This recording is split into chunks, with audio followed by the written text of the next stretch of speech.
Today on Triumph Talks, we are talking again with Lisa Zarcone, who joined us a few weeks ago sharing her first book entitled The Unspoken Truth, that bravely shares and reveals the trauma and severe childhood abuse that she went through.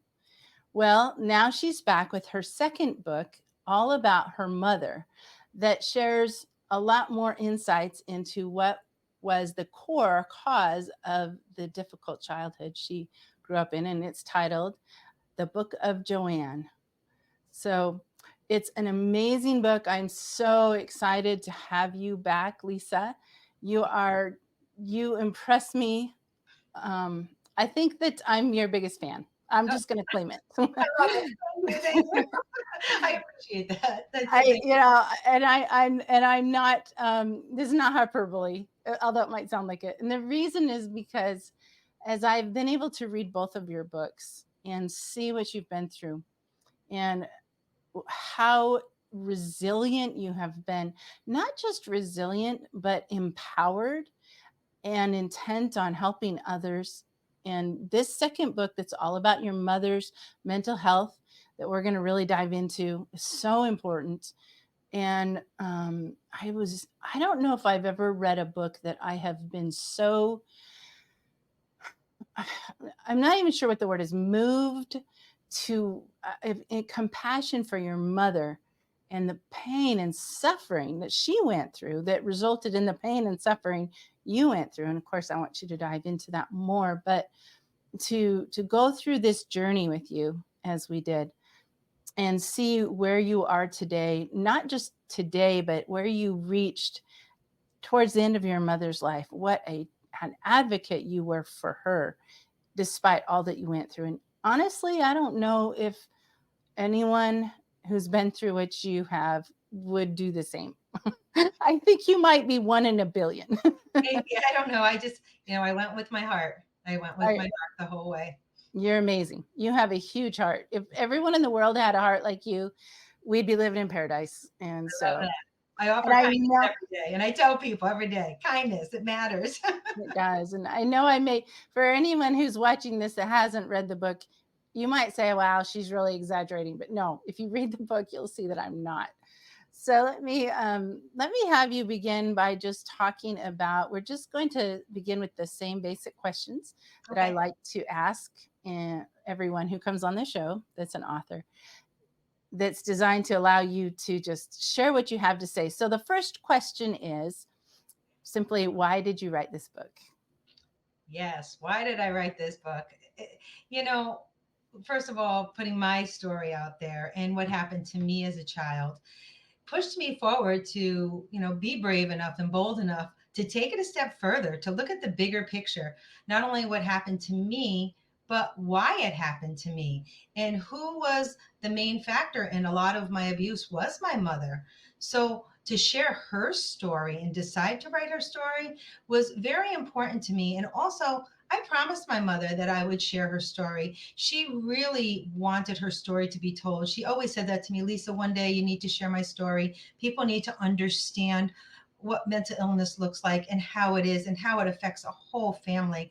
And I did promise her, I said, Mom, one day I will write your story and I will give you a voice and I will let the world know what mental illness really looks like and the struggles that come with it. So I was always, determined to share both of our stories.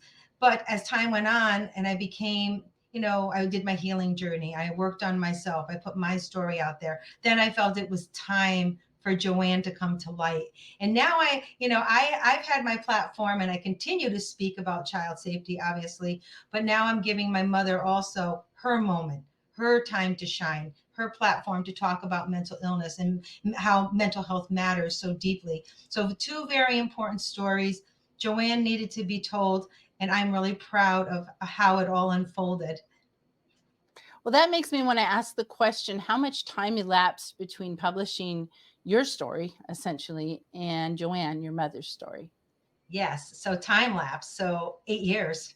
8 years between them. 8 years, Wow. because once my Wow. story came out and I was still working through those things, my own personal struggles, and then moving forward with my mom and deciding to write her story putting it together. And again, like with my first story, I had to take breaks in between because it is heavy. There's a Yeah. lot to look at, and there's a lot to unpack and to, really, deal with, and a lot of hurtful, painful memories. So I did have to take it in stages like I did with book one. But once I moved forward and kept going with it, it just started to flow, and then it came together. And having it published and be, come out in January of this year, very, very exciting.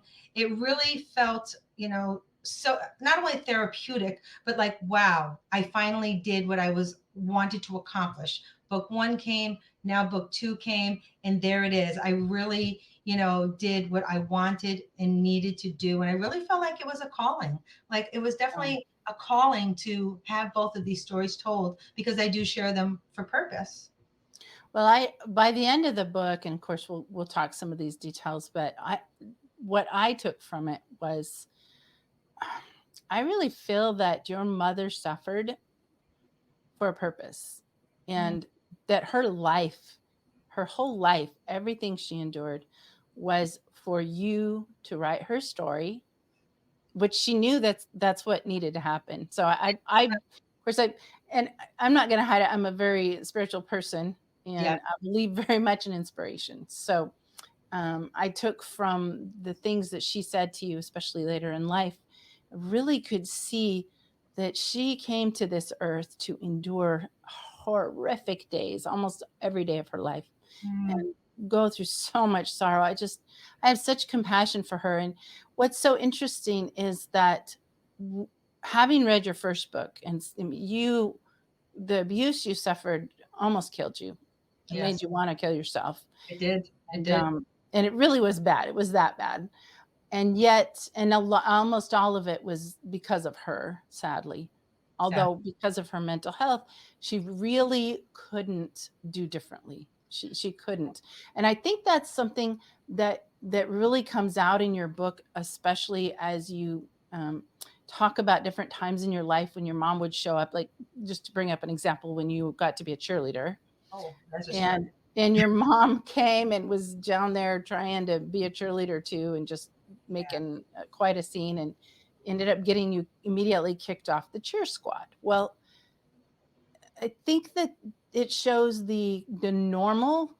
Hopefully this about to change with the books you've written, I would say, but and it happens other times in the story too, but the normal response that people often have to someone who's so mentally ill is just to push it away, to be angry, and to treat it like trash, Yes. you know? And this really gets down to some of the things I think we need to talk about, which are the hard.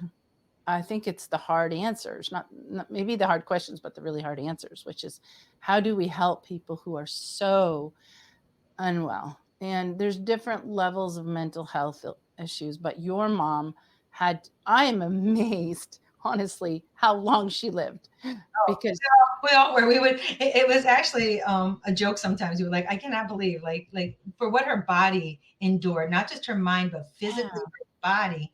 How was she able to hold on? But I have to yeah, tell you that holding on was her drive to live, and she always said that. And I write about that in my book.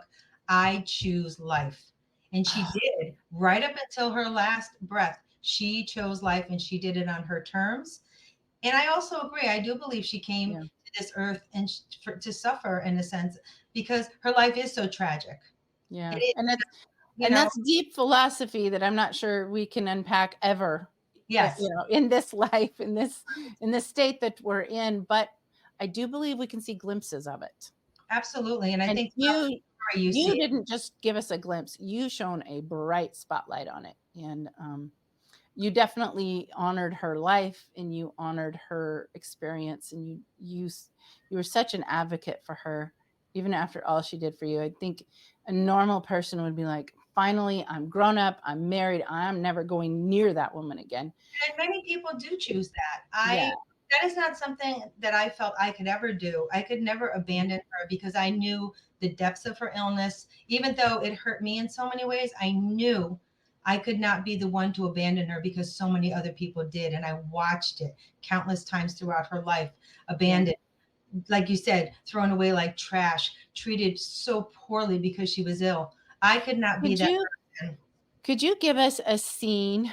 And I probably should have said, "Hey, find an excerpt." But now, just for those who are watching this that haven't read your book yet, give them an idea of a typical um, what manic. Let's talk about the manic moments Okay. because those were the bad ones. The non-manic ones was just depression and sorrow, but which is hurtful. We can all relate to depression, I think, on some level.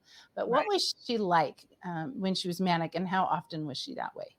Oh, we rode that roller coaster. That was you never knew what you were going to get with my mother, because one minute you were in we call it the bearer of depression. She would call it that, to the Mm, manic wild phases. And to live that, you're always in the unknown. You never mhm, know what's going to happen next, and you always have to try to be ready. But to keep up with my mother, oh, so very difficult. And as a young child, very scary.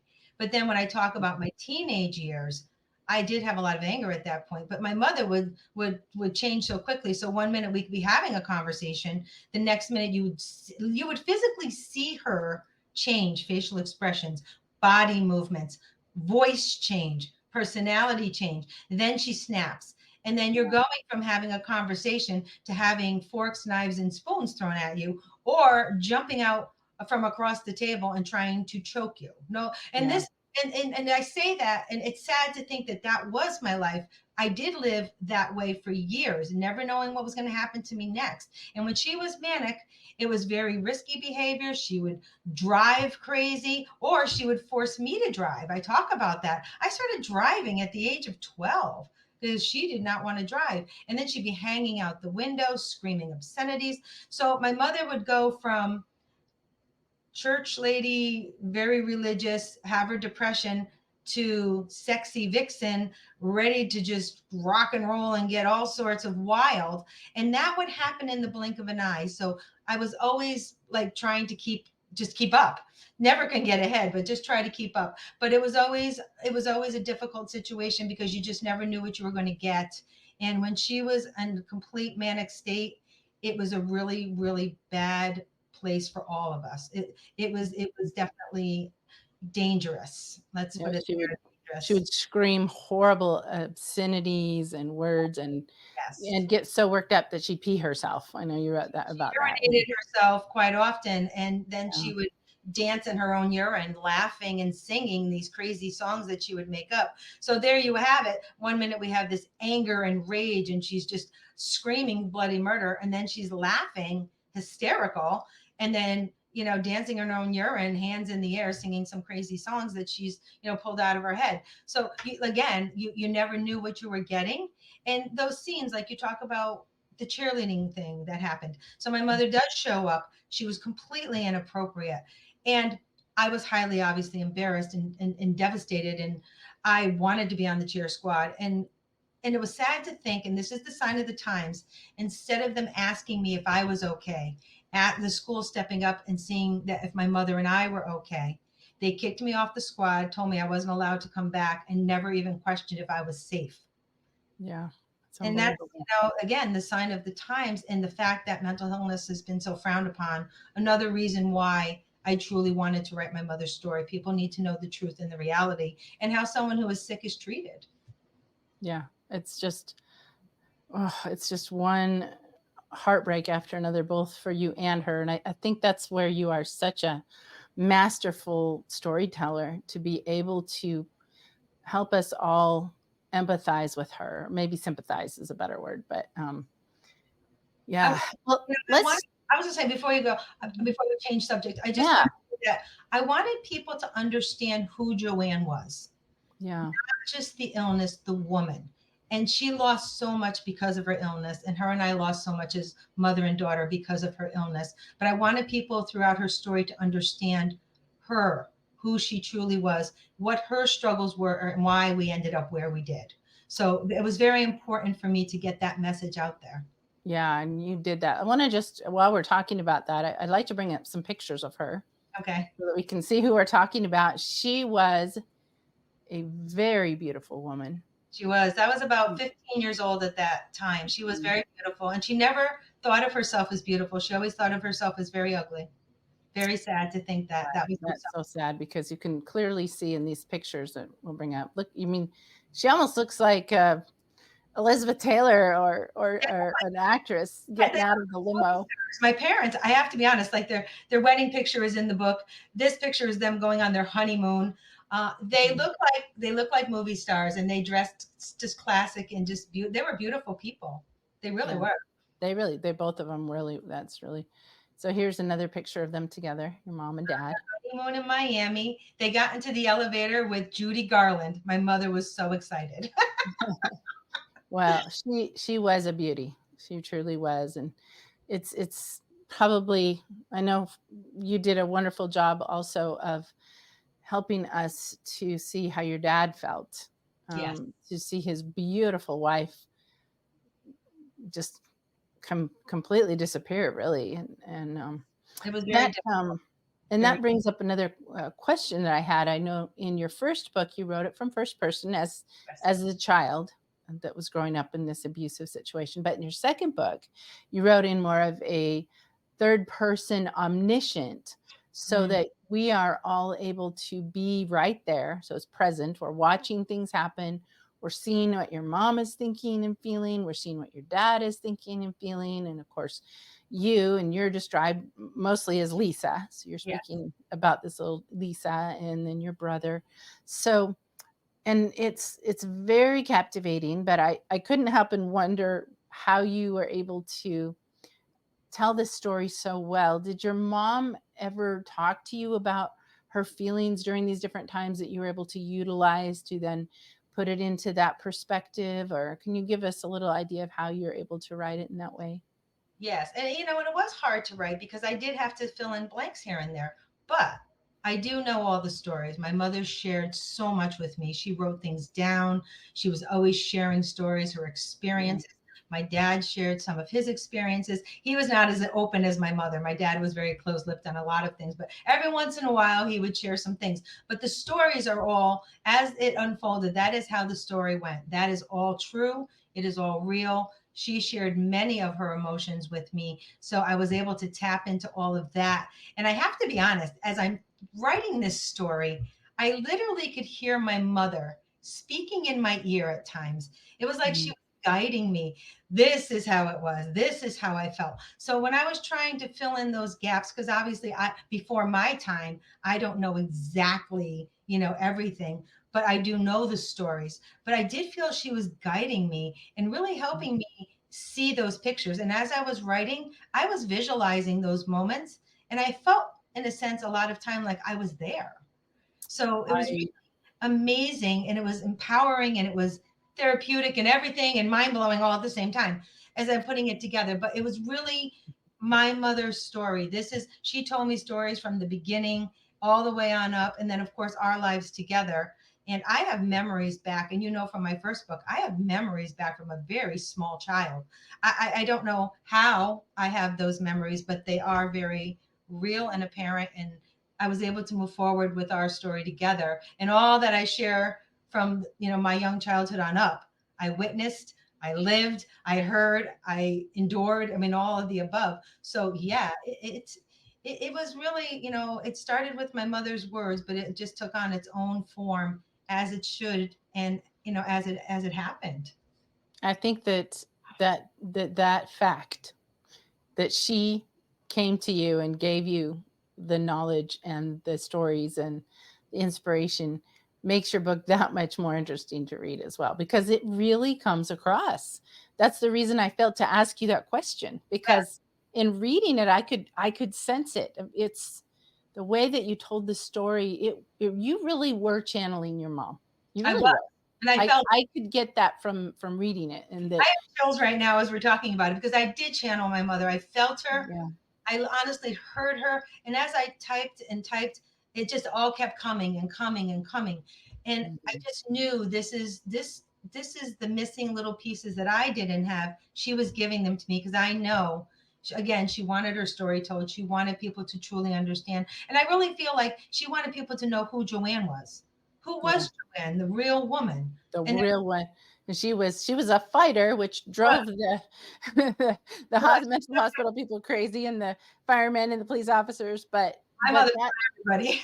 yeah, but that fighting spirit was also, we admire people who stand up and fight, and she was in such a dark place, but yet she fought against it. And along these lines, while we're touching on this, the other thing that really impressed me was how she would pray and talk to Christ, Very and devout she women. had these phrases that you kept putting in there, and she would say, "I'm your friend. Yeah, Why are you letting me go through this?" And oh my heart was so drawn to that, because I fully believe that she is his friend, yes, and to see her anguish as she had to wade through this mortal experience in this kind of body with that kind of mind. oh, It just, I got to tell you, as we're having this conversation, I really, I cleared my schedule so that I would be sure to get enough time with you, because I feel so strongly that her whole life was for this book and this opportunity to let that, all that suffering, be for a purpose. And I'm a big believer in there's purpose in all things. yes, So and I am too, and she did. She talked a lot about that, she and did. she would always talk about the suffering piece, and her and Jesus. She would always say that, Jesus, you're my friend. Why are you doing this to me? And Yeah. then she would talk about the devil and those other things. I really do believe she saw things. I do believe she was so deeply spirited that Yeah. she did see and feel and hear in between the madness of the mental illness, because that piece in itself really was a hard one to navigate. She Yeah. the depths of the depths, the highs of the highs, and everything in between. And sometimes when I read back certain things from both of my stories, it does take my breath away, because I'm like, wow, I lived this. This is reality here. And I'm like, oh my Mhm. gosh, this is like, I really, like, this is what I went through. And Yeah, it is a little, well, it gets, and we can tell, I want to touch on this. It does get very otherworldly by the time she passes away. But mm, she does talk about the demon. She just seemed to channel demons at times, and some of the things she said, or which that she would hear, because of course she had voices talking to her. the voices, and from a young age, it started out as a young girl. She heard voices from a very young age. And she talked to me a lot about that, always hearing these voices. Yeah, And it sounds like and I am not at all in any way a therapist to even say what were her conditions. But I can see that she probably had many different conditions. yeah, she did. But she Yeah. did have she wasn't truly a schizophrenic. Mm. Her aunt, so it's in the bloodlines, her aunt was a true schizophrenic. Oh, So the bloodlines from my grandfather's side was a lot of mental illness, but my mother was diagnosed with schizoaffective behaviors due to the yeah, mania, which really was so classic with her, because you would, again, physically and emotionally watch her change. The way she postured herself, the way she spoke, the way she dressed. Like, you would see all these things, her tone and her voice, everything changed. And yeah. sometimes her eyes would go completely black, and that's no lie. And that's when you had to be terrified, because Wow. whatever was coming after that was not good. Yes. So It's hard to understand. There's so much suffering in this world, and we just cannot understand it. But definitely, you telling her story and coming on and sharing the things that you do helps us to begin to unravel why things happen or what we can do with it. I just want to share a few more pictures, and then ask a few more questions. So, a lot of sorrow in your mother's life, of course, began or was continued maybe from the death of your brother. And this is just heartbreaking. This is a picture of your mother with your older brother. It's just you and your brother. His name was John, named yes, after your father. You called him John John. He's adorable. yep, that was his name, John Patrick. So he was born on March 17th, St. Patrick's Day. So they did give him the middle name. Oh, is that where he got the Patrick? Oh. That's where he got the Patrick from. And Mhm. he was a beautiful little boy. And he, again, was my best friend. He was my protector. He shielded me from so much. Him and I were very, very in tune to my mother's behaviors. And he taught me a lot in a short period of time. And when we lost him at age 9, it was devastating to all of us. From leukemia, which we Yes. read about in your first book in greater detail. Though you do share. Well, this is another point I want to make, since we're talking about both books. Um, I was amazed after reading your first book and then going to your second book. They're both very long. They both have a lot of stories. They really were not redundant. You were able to share similar experiences at times from different angles, but you didn't repeat anything. There really were two very complete separate books, and that's truly amazing. Because you touch on his death at the start of your first one, and my heart goes out to you to lose your protector, your brother, the stabilizer of your Yes, life. I was stripped of any shielding from that point forward. And again, my Yeah, dad always said the day my brother died was the day my mother died. I quote that yeah. all the time because it is so true. We saw the death of my mother when my brother died. Joanne That never. was the big thing that really, and of course that's what she would cry about and yell at God about, which She stayed in um grief mode. She never moved forward from that. And mm, in my Book of Joann, when I write about that Christmas, when my brother got sick and they had to rush him to the hospital on Christmas Eve, we're at my grandparents' house, all the families around. And I did touch upon that in a very different way.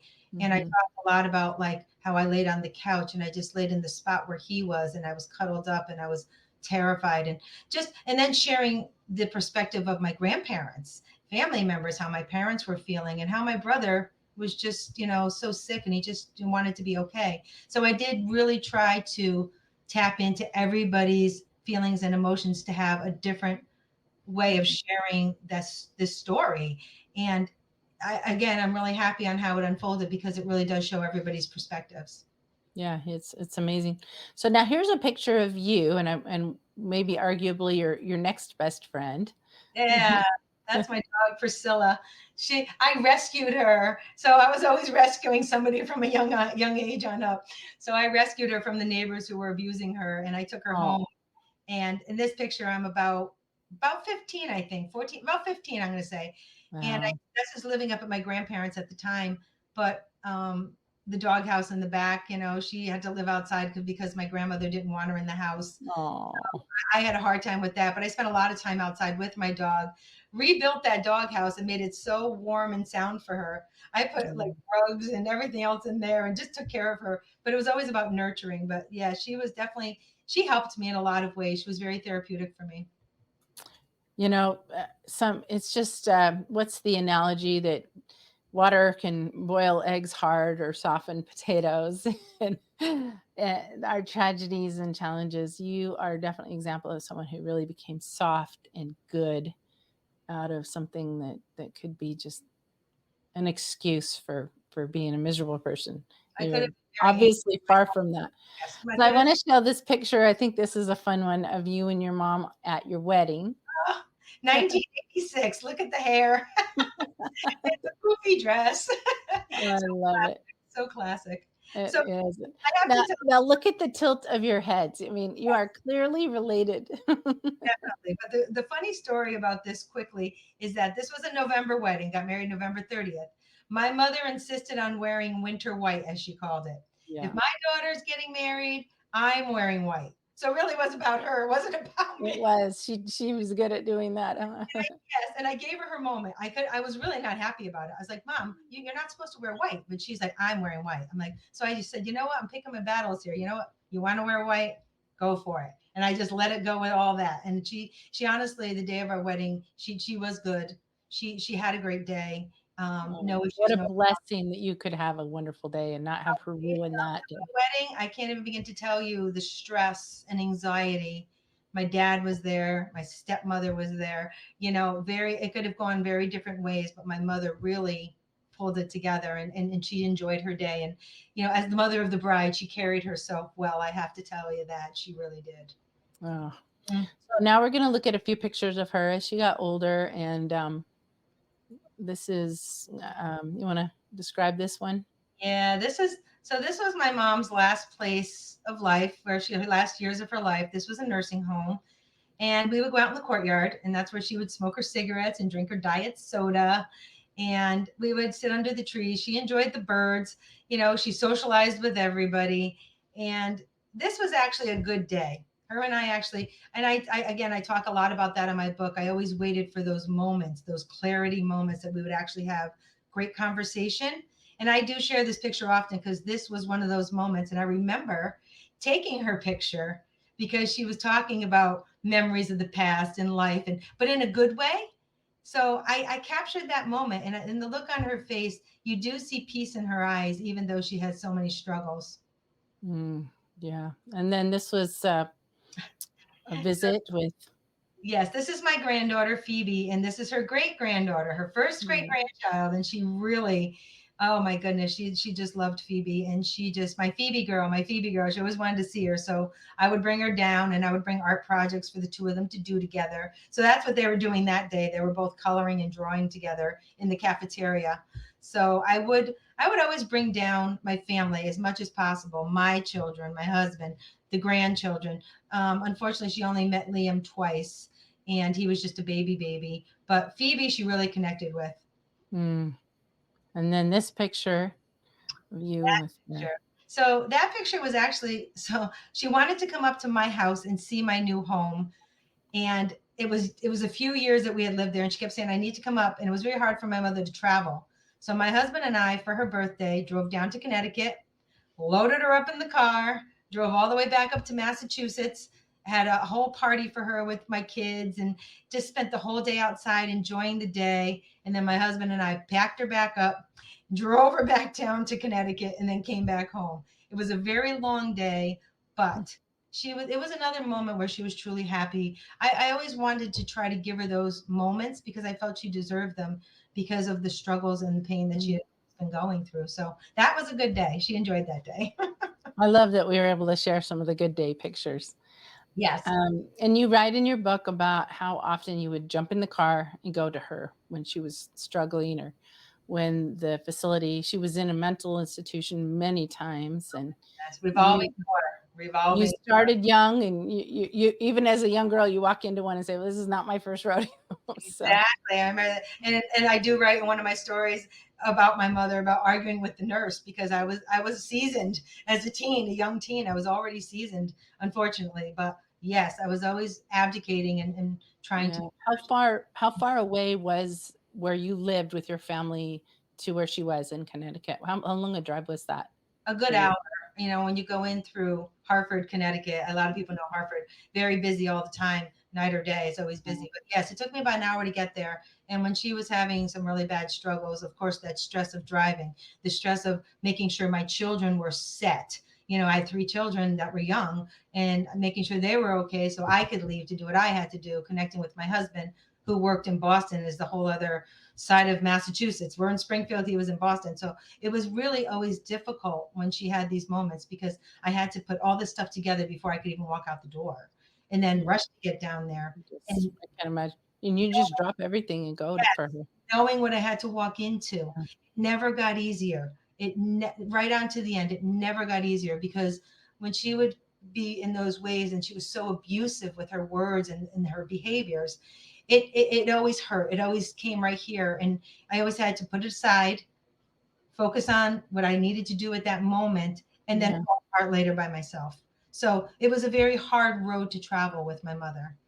it looked like you did it for a long time. Well, I Yeah. want to pivot now and ask you the next question, Okay. and that is, what do you hope people will take from reading your book? And I hope that in answering this question, you can share some of the answers, or at least the lessons that you gained from your life and in the process of writing the book. What changes do you want to see?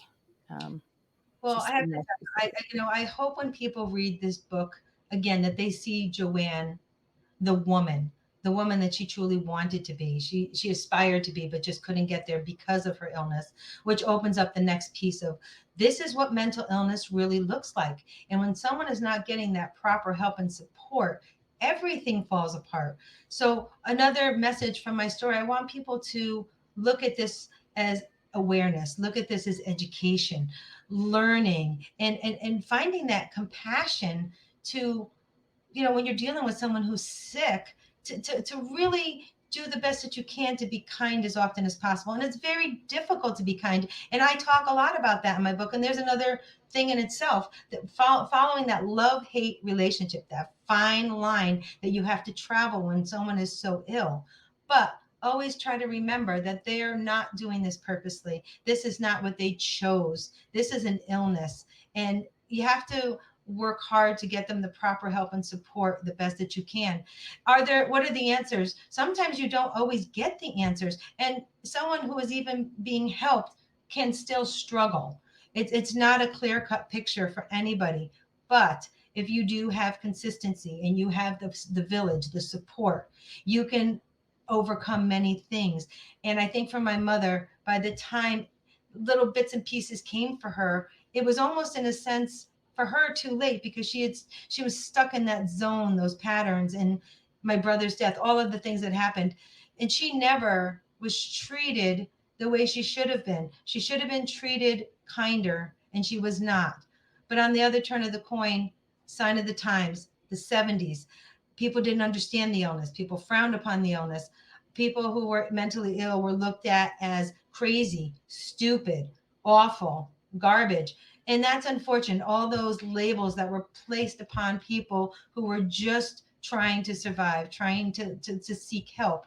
So many messages for my story. And then for the family members who are dealing with somebody who is ill, how do you take care of yourself along the way? And I do talk about that, again, the fine line of trying to make barriers and boundaries, and still be the advocate and still be a loving, supportive family member. There's just so much there. And I really do believe by reading my mother's story, so many people can get many answers for themselves, because I do believe it's a little different for everyone. But I do believe there's a lot of answers there and a lot of truths there. And people also who are sick and struggling are gaining a voice by reading my mother's story. So Yes. much there too. And then of course there's the hope and faith piece. I always have to throw that in there, because I'm a very, again, hope and faith leads the way, looking for that inspiration always. I do believe my mother's story, as dark as it is, it does give you clarity, hope, inspiration, and all of the above. So many, many messages. Yeah, I agree. I think the biggest message I took from it was the what you just said is really the need for compassion and care. It seemed, of course, she's when she's manic, she's not a nice person. So I'm sure It's hard to it, be compassionate. it's hard to be compassionate. But I also think that I like to think that having read your book, if I were to be in a situation to work with someone like that, I would be much more compassionate than without it. And I think that's true. I guess I don't know if I'll get to put that to the test someday, but along those lines, you talk about this is how it was in the 70s. I want to make the argument that we haven't progressed. If anything, we have, I don't know how many mental institutions and hospitals we have, but our primary ones are our prisons, and that's a place that I have spent a lot of time, not Yes. because I've been locked up, but because I go inside and I serve incarcerated veterans and their neighbors. I've spent a lot of time in the prisons in the last 7 years, and and I and I work with them. I bring in a narrative therapy program. I help them process traumas. And what I see over and over and over again is that most of the people in prison are there because they have mental health issues, whether it's something genetic or something from trauma. Right. And we as a society are doing such a horrible job of helping people who are dealing with that. We want them to be better. I see situations because I work with veterans. Um, so often judges will say to them, well, you know better, you're a Marine, you know better. And they use their veteranship as a what's the word, like against them. Yes. Yes. And So instead of realizing this person just watched people killed around him and his best friends, and couldn't grieve and never grieved and had to keep marching forward anyway. The point I'm making is I really want people to understand that we're we have a long way to go. We do have a long way to go. And, Yeah. I advocate fiercely again child safety and mental health because they go hand in hand because Mm. one touches upon the other. And we haven't gotten as far as we should, obviously. Some things are a little better, but we are nowhere near where we need to be. And it's so funny that you say that the judge said that because it just tapped into so the story I write about my brother taking all the baby aspirin, and my mother rushes us off to the doctor. And what does the doctor say to my mother? What were you doing? And you need to do better. You know better. So instead of looking at why my mother was in bed so late, why she was not well, What's the true danger? how Yeah. do we support the parent or the guardian? And in this case, this gentleman who was a veteran, how do we support this veteran so he doesn't come to this place in life? The Mhm. doctor did the same exact thing to my mother by saying, you know better. You need to Yeah. do better. Go home, take care of your children. And not looking at the fact that first of all, you're sending home a woman mentally ill with two small children with you're not giving her any support. And that is the problem with all of this if you look universally. Where is the support? And that comes back to understanding and compassion. And that's why Yeah. I say a lot about my mom's story. We need more compassion and understanding because if we don't have that, we cannot move forward in the right ways. And our system is failing, just And we failing. are failing, and the suicide rate that we've got across our country is another indicator. Oh, You yes. sent over a really good quote. I wanna bring it up. Okay. Do you wanna read it? People with mental health conditions deserve as much support and compassion as people with physical health conditions. So very true. Why is it we could look at somebody with cancer or diabetes or any of these other illnesses and you're throwing all this stuff at them and thank God for that. But at the same time is when you have someone who's mentally ill, you're not doing the same. They're being frowned upon. There's still those stigmas. Look at the Mhm. workplace. You still cannot even bring these things up because you're going to be judged. And that's another whole piece to that. But we do need to look at the mental health piece just as we do the physical because it all comes together. It all makes sense. You got to take care of both parts, physical and mental, if you're going to be healthy and balanced. Yeah, So, yes, yeah, again, a long way to go. We have a long way to go. we do. I hope we get there. Here's another quote that you sent over, a little. Uh, that's She was brave and strong and broken all at once. And that's how I feel. That's how I felt. And I also feel it does connect with my mother because she was all of that. She was brave and strong to deal with what she was doing. She was completely broken. But if you took the pieces apart and got to the core again of who Joanne was, she was an amazingly beautiful, intelligent woman with so many gifts, so much love in her heart, her faith in God. Mm. She was tenacious and she was a fighter. And she did teach me how to fight. So I did learn the good qualities from my mother. So, yes, broken, damaged, and all of the above, but still that piece of her, is the piece that I carry with me.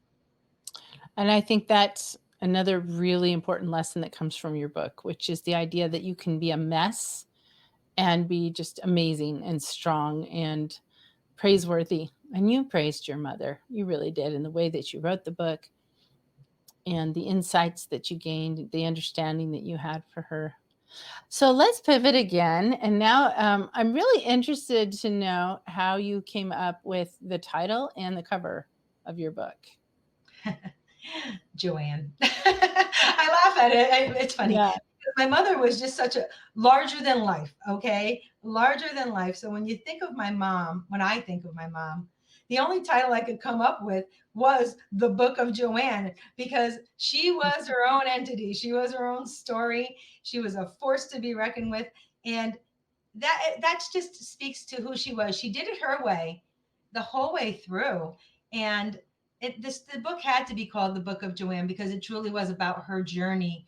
Our journey together, obviously, as mother and daughter and the family aspect, but it really was about learning who Joanne was and how she got from point A to B to Z and all the way through. And that cover. So my mother's story is very dark, Yeah. excuse me, but I didn't want the cover of the story to be dark. because there were bright parts to my mother. So the cover has her favorite flower. She loved daffodils. And, the beautiful light coloring of the blues and the greens, the four leaf clover representing my brother because he was born on St. Patrick's Day, Oh, yeah. Oh, and the book in the background. We all have yeah. a story. We all have a story. And her story was dark, light, and everything in between. But there was a bright light there that she held on to because, again, she said, I choose life. So I did not want that cover to be dark. I I love that. I want to pull up your previous book real quick. That there's a big contrast there, obviously. That's Yes. almost a Halloween looking I call my sequels. house the house of horrors Yeah, and silent child. I always lived in that silence with that pain. yeah, So you see the little girl with the teardrop coming from her eye and the yeah. scary house in the background. Yes, very dark. Again, writing my story from the child's perspective of abuse, it was dark. And I wanted my cover to portray the feelings and thoughts of the child. And I do believe it captures the whole thing when you see the silent child Mhm. with the scary home. Talking about if the walls could speak. If those walls could speak, wow.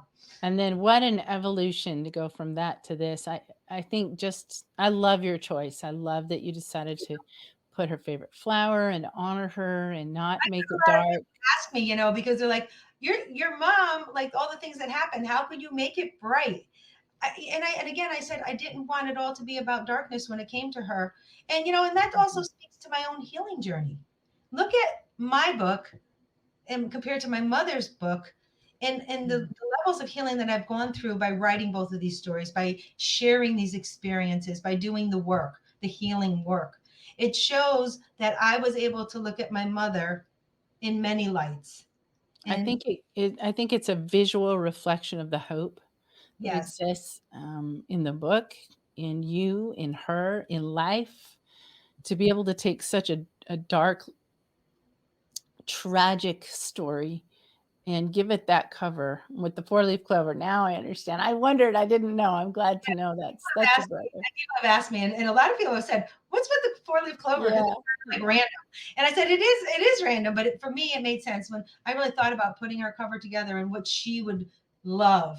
It Right, makes right so there, much sense, the and I flowers. love it too. I think it pops really well against the yellow and, Yeah, and her favorite colors, the light blue in the background with the yellow flowers. It was all the things that I wanted, positive things about my mother. Because again, in the book, there is so much negative. There is so much terror and sadness, and oh, what a ride. I mean, what a ride. And anyone who reads this story, you're going to be like, wow, like a lot you has will, happened from the you beginning, will. from before me, from her childhood, then marrying my father, her time in the mental institution, the things she endured there, back Mhm. when in the 70s. Again, let's go back even, then what she endured in the mental institution Yeah. was The really horrific. She was abused. But she was. It's unbelievable. she It's told so me that heartbreaking. story that I write about. So anyone who reads it, there is a really rough story in there about abuse that she, went through. But she told me that story many times. And I have to tell you, every time she told me that story, exactly the same details.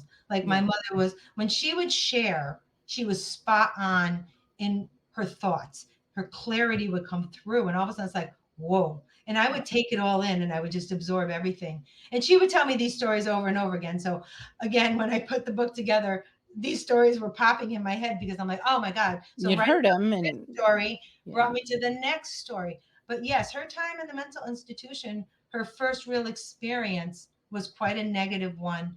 And they even did electric shock therapy on her, which really further just did more damage than good. Oh, can So imagine how much that she painful. went through, so much. It's just nobody should have to live that way. No, Well, I do the book it cover is beautiful and the book does end on a very spiritual high. doesn't it? Um, I don't know how much we want to give away, but there's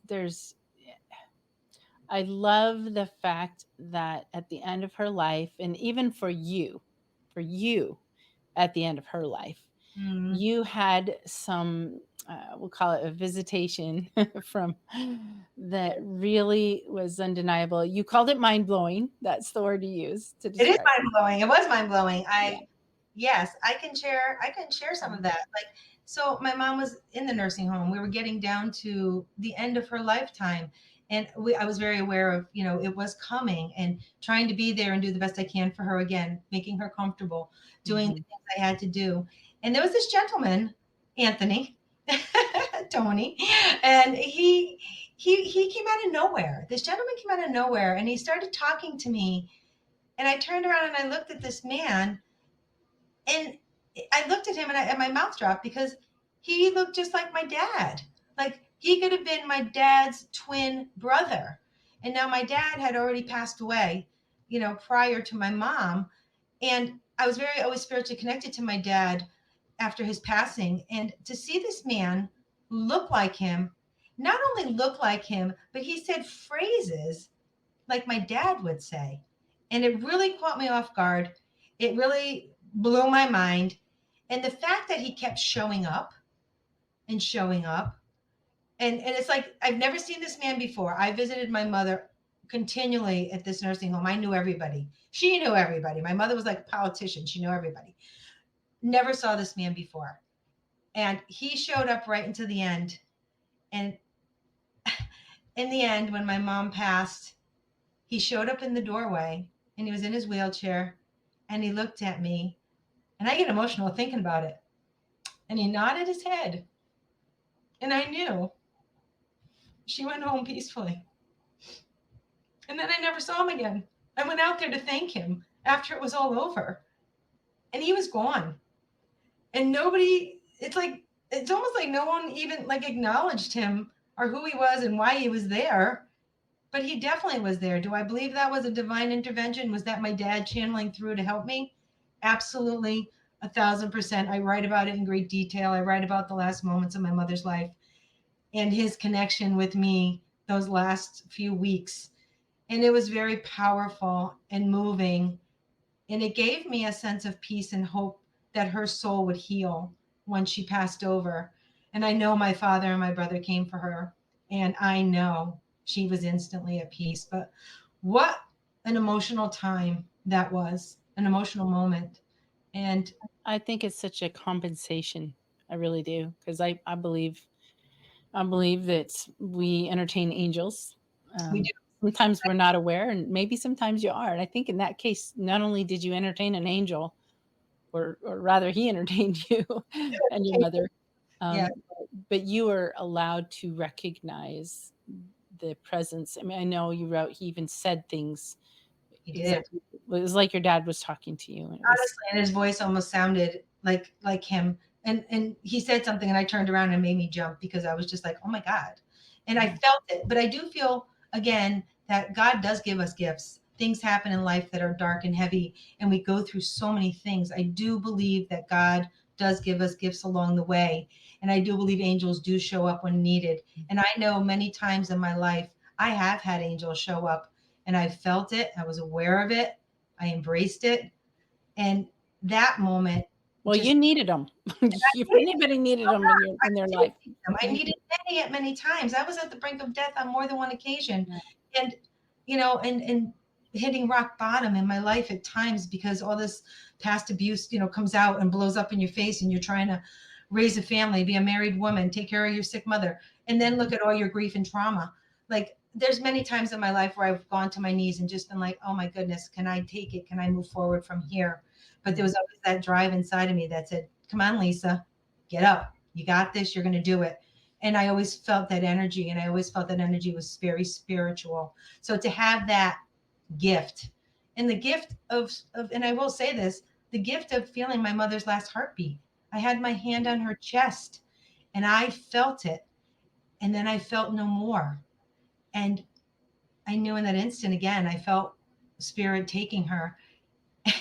And when it's so, it was so emotional, but at the same time, my aunt's sitting in the chair. This is my mother's sister, who was very hardcore Italian. And I said to my aunt, I think she's gone. And my aunt's like, that's it. it's over. Like, you know what I'm saying? And I laugh about it now, but in that moment, it was like, oh my goodness. But like, Yeah. her perspective was like, I think because my mother was so grand and big and in your face, to have her passing be so quiet and peaceful, I think it blew her mind. I think she just didn't know how to wrap her head around that. Because then again, you look at her sister, After her, well, and I think that's what's beautiful too. her own journey, her sister's own Yeah. journey, the ups and downs, and then to see her sister just Yeah. go so peacefully, I think it was a lot for her to handle. Well, after such a chaotic life, Yes, which is an understatement, to be blessed with that peaceful passing is yes. just. And it all made sense. Mhm. Again, times, the numbers on the clock. I write a lot about times and numbers and what they meant. And everything was in synchrony. And my mom always said that when she passed away, she wanted two people there, and that was it. And that was going to be me and her sister. And it And worked out. that day, that's exactly how it happened. I went there because I heard my mother's voice say to me, Lisa, come now. I changed all my plans to get there. Then my Aunt Ro shows up, and she's just like, I had to come. I heard your mother's voice. And that's how it happened. And that's how Isn't it it all. isn't it reassuring to know that even though life sometimes feels so random and maybe, meaningless at times or inconsequential, but when those moments happen, you're like, "Wow, I actually am being directed. I did hear her while she was still on the earth." I mean, I I just think these are the kinds of experiences that maybe only happen every now and then. Usually, they're associated with the hardest times in our lives. Yes. But it's so helpful to know that really we are watched over. Life does have a pattern and a purpose, and that's what I love about your books. Thank you. And I really hope that people will watch this and, at the very least, come away with hope Yes. and a desire to learn from you because you do have so much to share. So I have one final question, and you can just. I know you've probably touched on this as we've talked, but there's a lot of people who will watch this because they're going through something hard or been through something hard and they want to be able to share it. And you have done a magnificent job of sharing your stories in two different books, in two different, completely different formats and approaches. So, my final question for you is, what advice do you have for aspiring authors? Oh, aspiring authors. When you start out writing, journal, write thoughts, put them together. And then as you push forward and decide, this is the way I want to go, this is the way I want to write my books and write my stories, then really do some research. Research that type of writing, research those types of stories, whatever fuels your passion. Because I did for myself, I read a lot of memoirs and read a lot of true stories before I even wrote my story. But I do believe it all goes back to journaling because we all have to figure out our writing style and how we want to put things together. So the journaling, looking at your work, doing that research, figure out what type of book you want to put out there, and then do the work. Write, rewrite, edit, re-edit, change it up, and just keep going because the more you push forward with it, all of a sudden you're going to have a story. And then you get to figure out and learn how to put it into book form. Don't be afraid to ask people questions. Don't be afraid to do the research. Don't be afraid to make mistakes. I made a million mistakes along the way, and I had to learn from each and every one of them, which is wonderful. That's how we do learn. We learn from our errors. We learn from our mistakes. We're not always going to do it right. So keep going, keep pushing, keep evolving. You're going to get there. And if you have it in your mind that you are going to be an author, it will happen. I did that visualizing. I already visualized myself being a published author when I began just writing in my notebook. And I kept telling myself, Lisa, you're going to get there. You're going to make this happen. And then I did make it happen. It was a lot of work, a lot of learning, but boy, I did make it happen. And now here it is, book two. So proud of the journey. So happy that I was able to get here to do what I do. I am blessed in so many ways. But as you know, I say, upcoming authors, push, keep pushing, pushing forward, ask those questions, and you will get there. Yeah, I would add to that, and you and I talked about this off camera, but I would add to that, don't let perfection keep you from going ahead. Yes. And as a perfectionist that knows there's no such thing as perfect, Yes. you're not going to have perfect. So it's And it's okay. to have some grammar issues or some tense issues. I think sometimes we're so scared of being judged that Yes. we're afraid to put something. I know, speaking for myself, because I'm an author too, and I know there's my books are loaded with imperfections, and I wish people just knew how much editing actually went into to Right. getting that. And I'm moving more towards really saying, don't worry about the perfectness of your format and your grammar and your punctuation and all that, because just let people know your story. Just put it Yes. out there best you can. I'm not saying don't edit and don't No, look at no, this but and things do happen. But look at my first story. Mhm. So, the unspoken truth, written in the rawest fashion possible. Yeah, I left it raw. I left it choppy because I wanted to get a yeah, message out there. And I think that's another thing for aspiring authors to know. When you do have a message and you're that, you know, passionate about getting it out there, it's important to put it out there the way you want to put it out there. Yes, we should clean up our books and the grammar and the spellings and all those things, but nothing is perfect. And I'll have to tell you, I read all the time. And in mostly every single book that I've read, published from the highest end publishers on down, I found mistakes. yeah, exactly. There's Nothing is foolproof, nothing no, is perfect, but when you put a good, clear story together that has meaning and purpose, people will read it. it's People will valuable. get It's those messages. valuable no matter Is what. valuable. So Yeah, whether you're doing real stories, fiction, whatever it is that you're interested in, put in your full work, put in your full passion, keep working through it. You will get there. Absolutely. yeah. Well, Lisa, it's been a pleasure. I'm so grateful that you shared as much as you did. And I wish you great success in all that you're doing. We need what you're doing, we need the advocacy. And I hope to be able to be a champion for you and your book in days and years to come. Thank you. And Thank you so much. I appreciate you giving me this opportunity. You've given me another platform to speak on, to get the word out there, to share yeah, these important stories. And like you said, to advocate child safety, mental health. How are we going to help people? How are we going to change this crazy broken system? There's so much there. But the more we share, the more we connect with people and we let people know that they're not alone. They're not alone in their struggles. yeah, you're doing that. You're definitely accomplishing it, and so that's something to feel proud of. And your face, you're just a light. So clearly, Thank you. you're figuring it out, and we just need to follow your example. I appreciate that so much. Every day I learn something new. And my motto, embrace the journey, because we never know what's going to come next. So we have to embrace everything as it comes to us. Yeah, I And love that. we learn Just and we embrace grow. Embrace it. You got to embrace it and smile the best that you can. it.